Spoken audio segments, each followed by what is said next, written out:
So ayun, okay, KGX, kumusta kayong lahat? At grabe, no? So kung mapapansin mo yung BTC kagabi, no? So nagbigay tayo ng support and resistance para sa episode 37 natin kagabi. Ayan yun, na makikita nyo dyan. Nagbigay tayo ng 79 resistance. Once nakuha yung 79, possible mag 82 and 84. So nakuha yung 82,400, no? Solid na solid. Ang dami nag-profit sa kagrupo natin, dun sa Telegram natin. Sa mga gustong pumasok sa Telegram, mga kapatid, no? Alam niyo naman yung rules, di ba? So BitGet ang gamitin. Pasok sa Telegram, mag-deposit kasi dapat trader ka, hindi pwede tambay ka, okay? Sa group na yon. So kaya kung mapapansin nyo, konti lang tayo doon kasi una, trader talaga yung hinahanap natin, okay?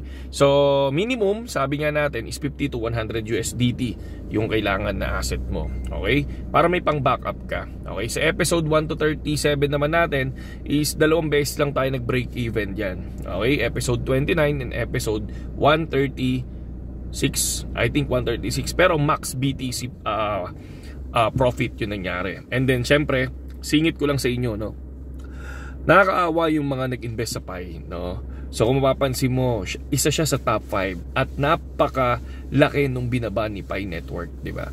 Yan yung sinasabi ko sa inyo noon pa, di ba? Kinuwentahan ko na kayo dyan, nagbigay na tayo ng analysis regarding sa Pi, regarding sa supply, regarding sa ganito, regarding sa ganyan. Ang dami nating binigay, pero ano nangyari, di ba? Nang bash, puro ganun, no? Ang dami pa nagsalita na hindi mo alam yung sinasabi mo. And then ngayon, tingnan nyo, sige, sino magsasabi sa akin ngayon na alam mo yung sinasabi mo ngayon sa Pi Network, di ba? Tulad ng sinabi ko sa inyo, mahirap umangat yan. Ang dami nagsasabi na okay lang kasi tataas din yan, kaya hold lang kami, alam naman namin babagsak eh. Di ba? Sino magsasabi na alam mong babagsak, hindi ka nagbenta? Di ba? Isipin mo kung anong utak meron, di ba?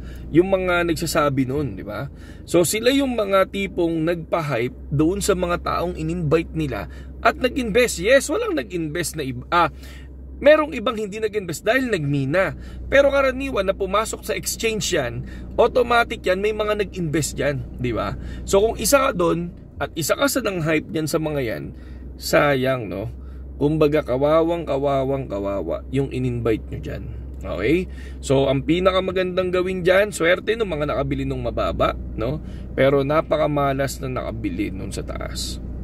Okay? Napakamalas, no? Dahil doon sa mga sa mga kakulto network.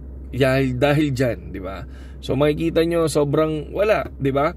Puro hype, ganoon din yung kay Trump token, di ba? Sinabi ko sa inyo na hindi okay yan, hype lang yan dahil nanalo si Trump and then gumawa ng token and then lumipad. Ganon din ang Melania, di ba? Talagang lahat ng Trump token is babagsak soon. Nakukuha sa hype at nangyayari sa retail, sumusunod ang retail, di ba? So hindi nila alam, nilalaro lang sila ng whales. Ganon din ang Pi Network, hindi sumasabay una kay BTC, ngayon bumubuntot kay BTC. Pag bumagsak si BTC, bagsak din. Pag lumipad si BTC, lipad din. Ganon din yung nangyari kagabi, di ba? Lumipad si BTC, lumipad din siya, di ba? So sumusunod siya, no? Again, hindi Pi Network ang papalit kay Bitcoin, okay? Hindi Pi Network ang papalit kay Bitcoin. Ganon kasimple lang. Okay? Pag nag-open ng mainnet ni Pi Network, yes, lilipad dyan. Pero tandaan nyo ang supply. Napakalaki ng supply. Nasa 9 billion supply si Pi Network ngayon.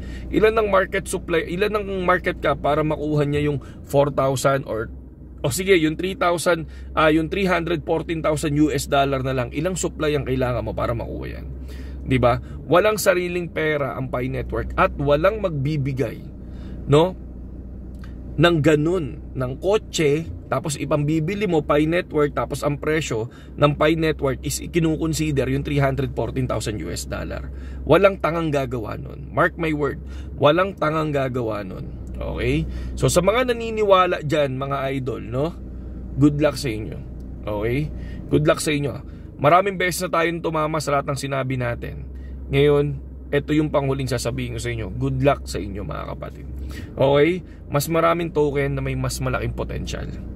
Okay? Yun lang yun. Saludo sa inyo lahat, mga kapatid.